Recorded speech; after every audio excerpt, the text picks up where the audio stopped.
Good day everyone, welcome to another creative episode. How are you today? Hope you're having an absolute brilliant and creative day. In today's episode, I wanted to talk to you about and highlight how to make decisive marks. More directly, how each different palette knife makes its mark. And you would have seen me talk about how I use the palette knife in other episodes. I'll link that here for you. But in today's episode, I really wanted to focus on each different palette knife, the center of its gravity, center of its usage. I think that's a technical term, I'm not quite sure. But really to highlight the different marks they make, and then of course how you apply it into your artwork. Also, I haven't been able to do much outdoor sketching, which has been a little bit frustrating at times. The weather has not been on my side. And I thought it's important to talk about just briefly on how you maintain your internal flame and how you keep that alight. I think inspiration is paramount. I find that I'm like a battery, it gets depleted. So I took a trip out to a flower nursery, and it's the best place that I can think of that allows me to utilize my mind in thinking at shapes and looking at different foliage, looking at different values and tones. I also love listening to birds. That's part of my process of creating art. I love nature, I love the sounds, the way, particularly in Australia, the eucalyptus trees smell. It's really hard to describe. It's an absolutely amazing scent when you walk through the bushland. So maintain your inspiration and keep that light afloat. Keep it quite burning bright. Otherwise you'll find that you'll get bored and stagnant and find that you don't want to get into your creative space to create and to express yourself. Okay, so behind me I've got my trusted canvas paper, and I'm going to show you how each palette knife makes its own unique mark. What I urge you all to do, if you've got an opportunity, get yourself maybe 2 or 3. Don't go out and buy all the different palette knives because they can get pretty expensive, is to start to understand how you like to paint. For example, using this palette knife, which is basically like icing a cake palette knife, if you can see that shape, quite long and rectangular and wider at the end, you're not going to get very far with it. It has specific applications, specific pressure that it works under. So finding your own type of knife and that you can work with is very important. But hopefully I'll give you enough information here today that you'd be able to say, well, that's for me and I can use that this way. Okay, so let's get started. Okay, so the first palette knife that I'm going to be using is my favorite one, and this is the one that I mainly paint with all the time. And you'll see if I hold that straight, I'm hoping that that camera can pick it up, it's quite elongated. This is got a bit of a dip in this side, and that's primarily because I use it often, and so it's no longer straight. This side is straight, but this isn't. Putting that aside, the reason why I like using this palette knife in particular is because it feels like it's an extension of my arm. And also note that when I press with this palette knife here like this, what you'll see is that its center point is here, not in here towards the base of it. So this is the center point of this particular palette knife. Now, so when I use it, therefore I use it as I've shown you already before, is in that figure 8 motion, and therefore it wears itself out here mainly. But also it means that I make the mark up at this end of the palette knife, not at this lower end. So keep that in mind too, that the actual center point, and if that hopefully comes through, is here. That's its middle point of when you press it, and that's the mark that you'll end up making, which is mainly with this tip at the front. So let's make a quick mark with it. I'll take a nice dollop of paint, and now if I was to just run that, press it and run through, notice how it's just the top or the tip part that I'm pushing through. To make a straight, that's a straight line. Now let's do a semicircle. So notice that I started with that portion in there because that's its center point. You push through and twist it around. And also, if I was to now use it back and front, so numerous times, this is what that would look like. Back. So again, I'm mainly using that point. So that's this palette knife, and that's the mark that it makes. Okay, so the next palette knife is similar in size as to my favorite one, but you can clearly see that it has a far wider surface area and a lot stubbier point. So it's not as thin and elongated. And because it is a stubbier palette knife, its center of application is more closer to the front. Now the difference with this palette knife too is that you can then use not just the tip of it, but most of the entirety of that straight edge, because it has a much harder flexibility. It's a much more stiffer palette knife. So its marks and sorry, I'm losing my brain here, are going to be a little bit different than the one that we saw before. Okay, so let me take a little bit of paint, and again, let's do a straight line. And you can see the difference between the first and the second is a lot thicker. Now let's do a circle.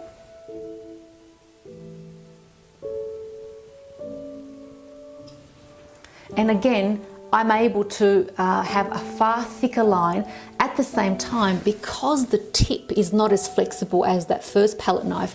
I'm not able to extend that motion further and move that paint, drag that paint further. Now also, if I was to now use it back and front or in that figure eight, it's a lot stiffer as well. And I'm pressing quite hard, and you can see I'm not able to get that flexibility in that paint. So that's this particular palette knife here. So the next palette knife that I'm using is fairly large.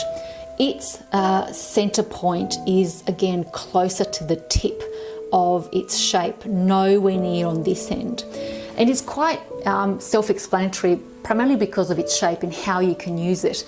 With this palette knife, it's really all about making sharp, decisive edges, movements where you'd want to make something quite square or rectangular, and you would utilize the entirety of the palette knife.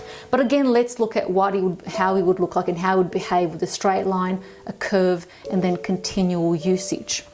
So again, I'll take a little bit of paint, and I load mainly the tip of the palette knife. I never put anywhere here unless I'm using this part and dragging it on. But again, because this palette knife doesn't have a curved handle, I would never use it this way, because that means I will touch the paint that I've put on the canvas with all of this, and it just wouldn't work. So really, I would need to find this shaped palette knife, if I wanted to use this, that has a curved handle like this, which means that I won't touch the canvas. So just be mindful of that as well, that these curves have got a purpose. But in this case, the reason why this one doesn't is primarily because I use it with the front more so than the actual sides of the palette knife. So again, here's my paint on the tip, and if I was to drag that down, you will notice that I've got a fairly decisive shape and mark, and it's quite straight at the top, straight on the sides, and you can clean that up if you want. So again, they all have different applications for different reasons, and or whatever you want to say with your subject matter. So if we go to the circle again would be quite different.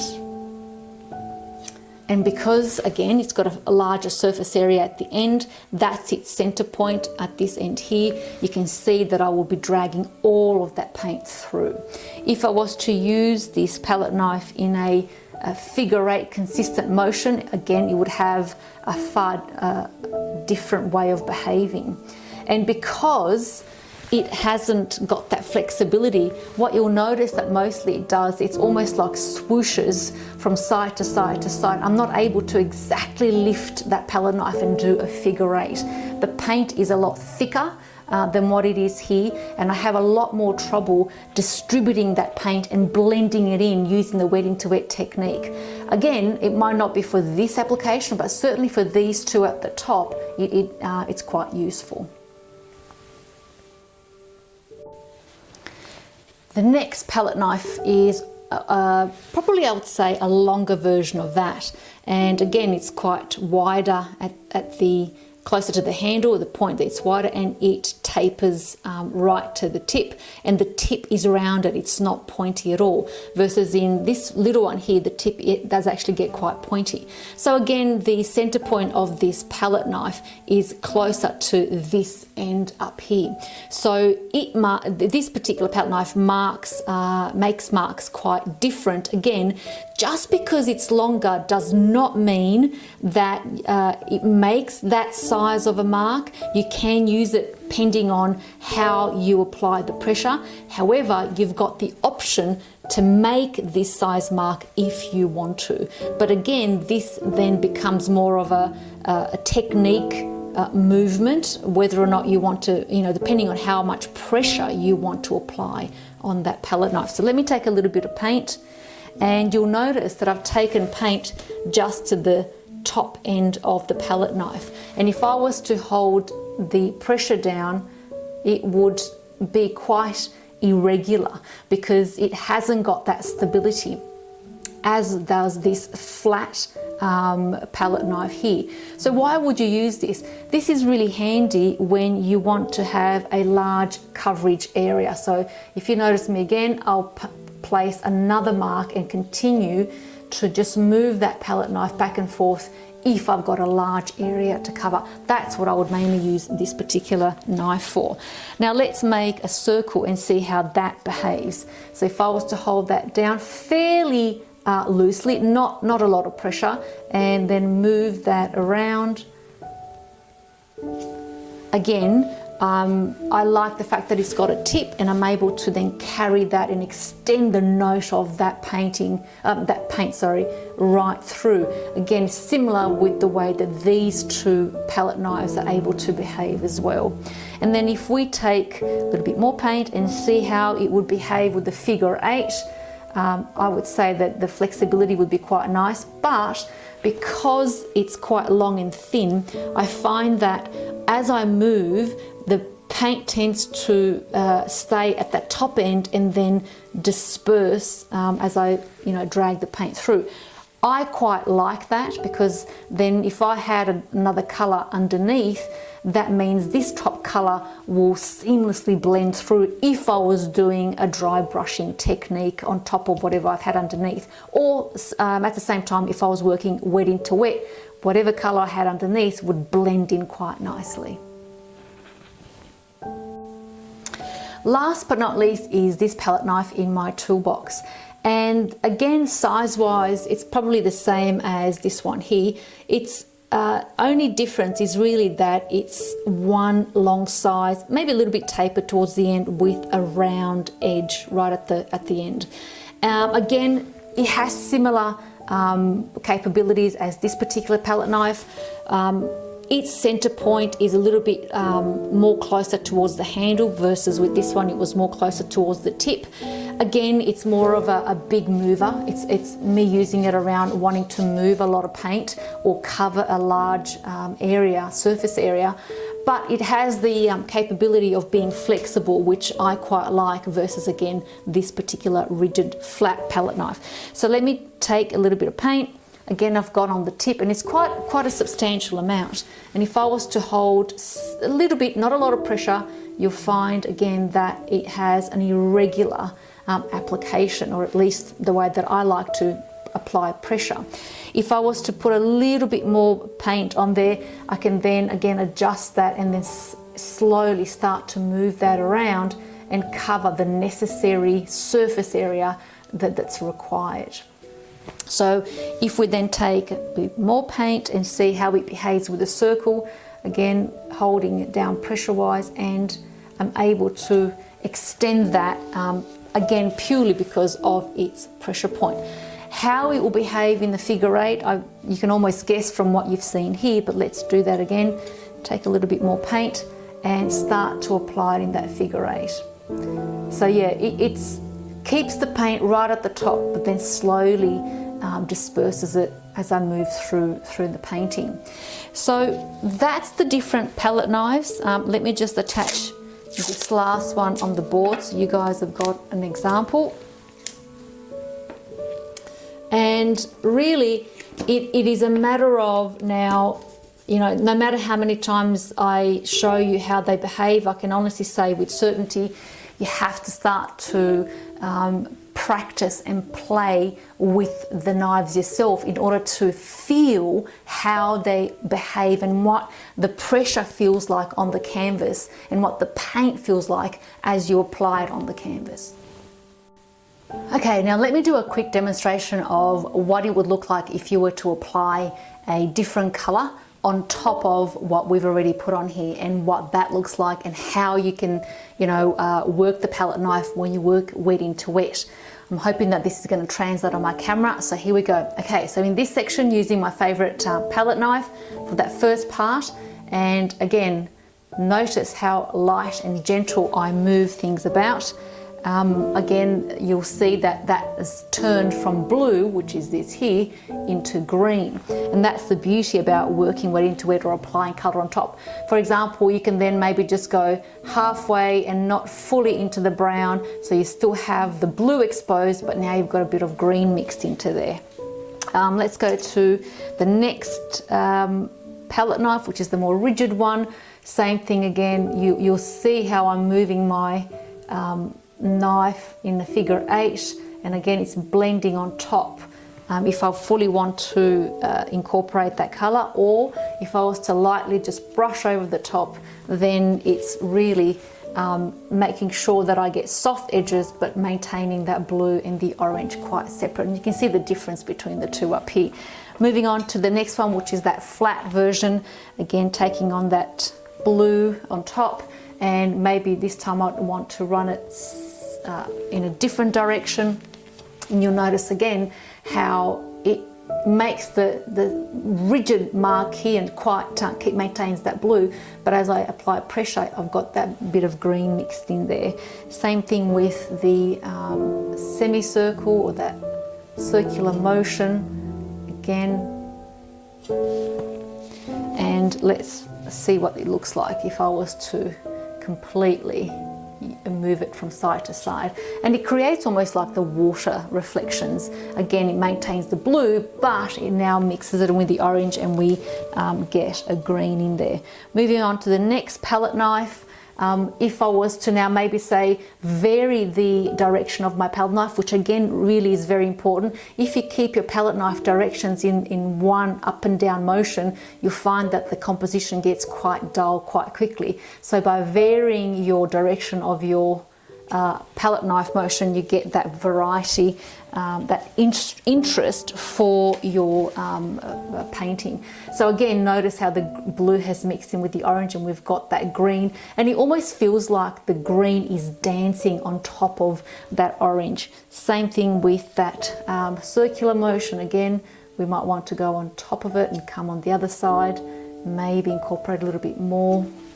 So it really does depend on you finding your technique and learning how to move through it, how to apply the paint, what pressure to apply it at, what palette knife is going to give you that capability, and you know, stay true to your integrity, your way of painting. Okay, we go to the last one. Again, this is a workhorse, and so I like to kind of vary that paint. And notice again too that if this is translating clearly, I hope it does, that I really am pushing and lifting off the palette knife, which is why you've got that clear blue, but as I push the knife, then it's mixed with the orange and I've got the green. Same thing with the circle here. There we go. So it really is about practicing at home, seeing what works for you and how you then like to apply a technique and create your own unique technique using a trusty old palette knife. Here's an example of combining wet into wet and layering. This is a large-scale portrait I completed of another artist called Max Miller. This is Max right here. The artwork is nearly as tall as Max, and here we are standing in Max's studio. Let me show you a detailed close-up view of what the actual face looks like.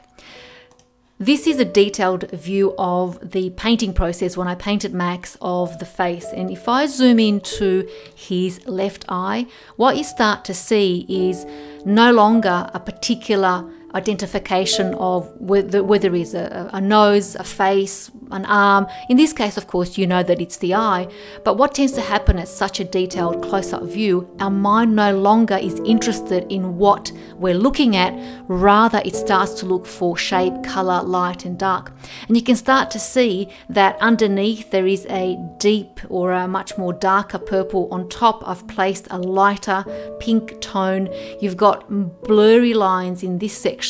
There's really a rectangular curved shape here, a semi-circle for the iris, the top under eye, which tends to be a little bit darker, and then other tones in order to add, again, interest and texture to the face.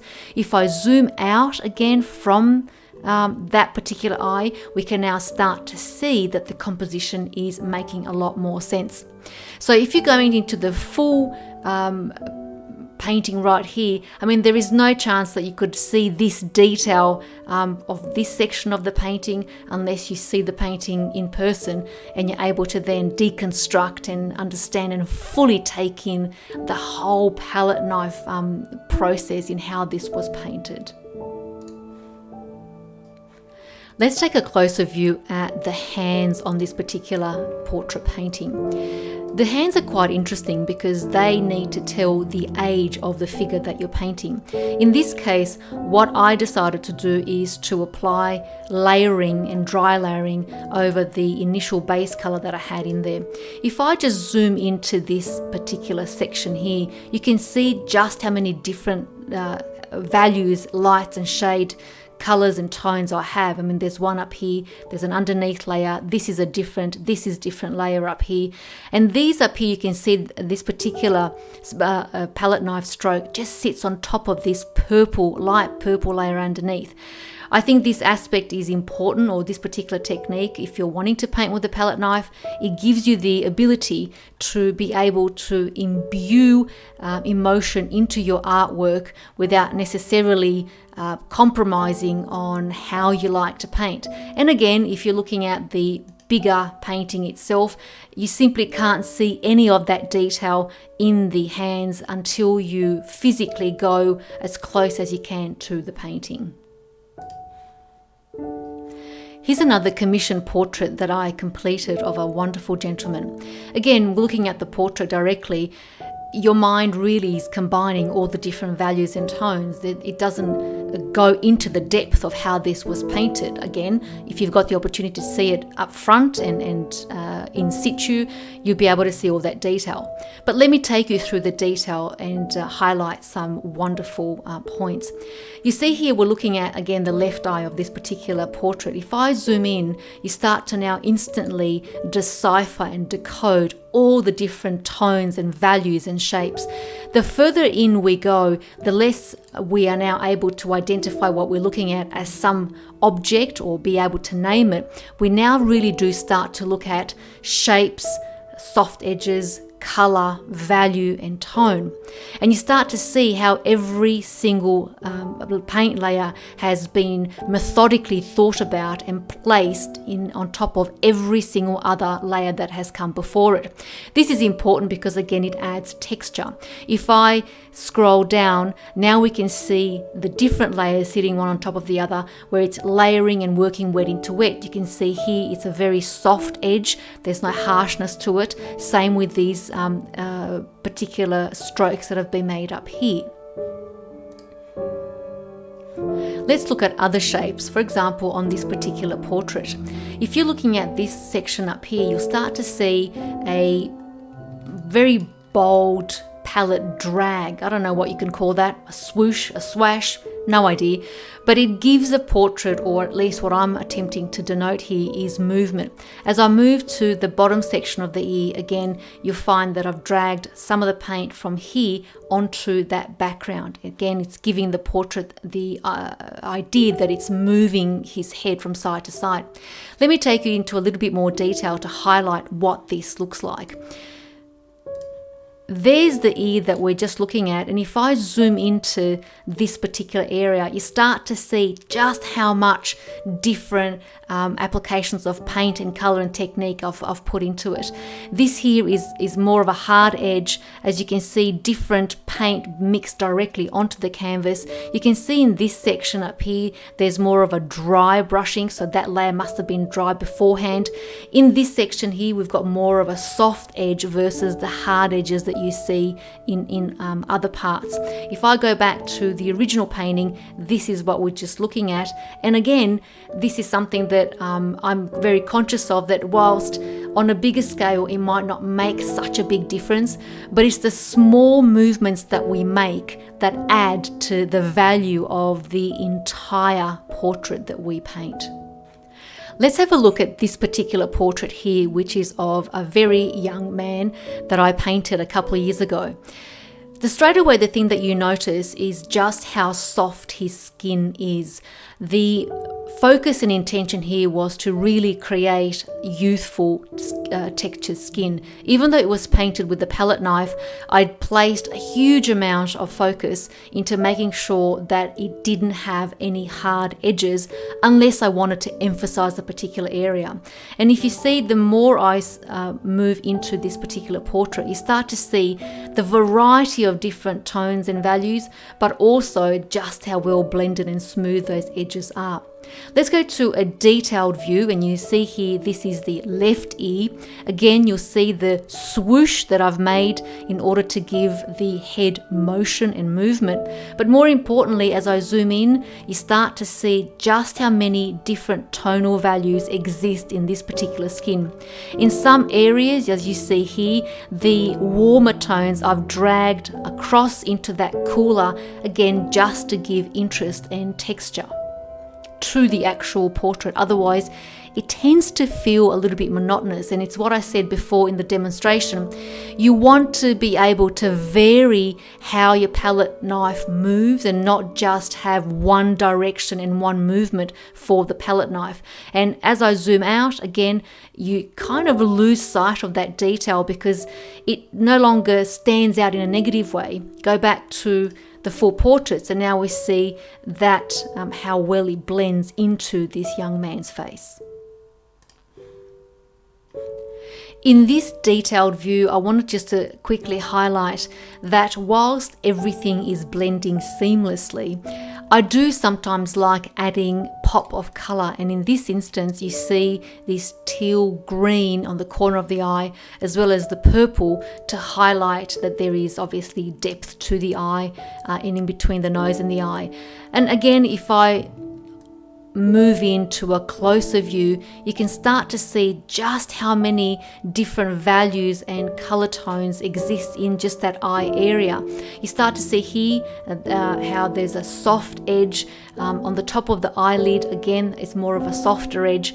I chose to go quite heavy-handed with the highlights, but that kind of works really well because it's sitting at the forefront of the eye, if that makes sense, whilst these other colors recede back, which is giving the depth to the whole eye. So if I zoom out again into this particular section of the portrait, you start to see how it all starts to make sense. Again, go back to the original portrait, and to me that has an incredible well-balanced proportion to the entire composition. How did you find that? Did you start to see and understand how each palette knife behaves, how you can make a decisive mark with different palette knives, how you can then add color on top, which by the way is a different video altogether. That in itself could be, an hour worth of information. But I'm hoping that I've given you enough nuggets, enough information for you to be able to start to practice at home. As I said, it's important to choose a palette knife that works for you. There are as many different techniques to paint and to create art as there are tools. The important aspect here is to find something that works for you, because whilst we might all paint portraits, there are different techniques, and so experimenting, seeing what feels natural to you is paramount. Like I said earlier, I suggest that you perhaps purchase 3 maximum palette knives. Don't go crazy. It's really important to start to use one by one versus you have a whole lot and you get overwhelmed. And the other thing too, as I already stated, make sure that you have a palette knife, at least one, but more so, that has a ridge.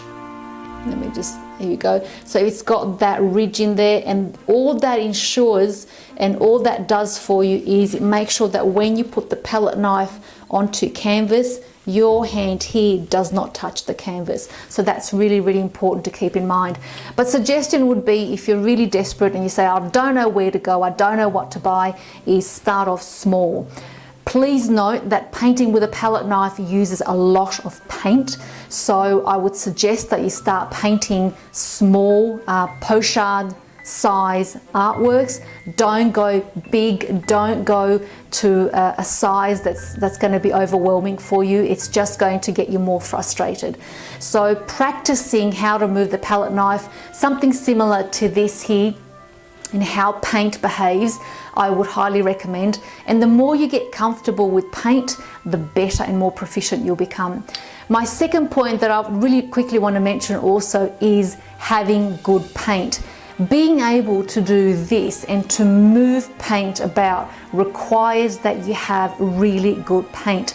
A good paint is paint that doesn't really run. I've had students who've gone to $2 shops and have purchased oil paints from $2 shops, and the consistency of pigment to oil in that paint was almost non-existent. It was basically too oily, and they could never push that paint around on canvas. It was like getting olive oil and just, you know, dumping it on canvas and wondering why is it that there's no pigment in there.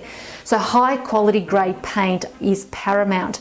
And again, don't start off by buying boxes and boxes of paint and paint tubes. Start off with primary colors and a white, and then start to learn how to mix. This is also crucial, because once you understand how to mix paint on your palette board, mixing it directly on canvas will become second nature. So thank you for watching the video. Thank you for your time. I truly appreciate it. I really do wish you all the very best in your art journey.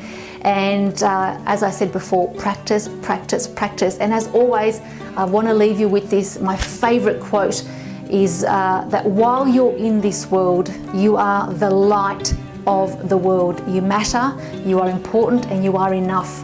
So start to express and amplify more of who you are, and ignite that inside inner flame creativity that I know exists in every single one of us.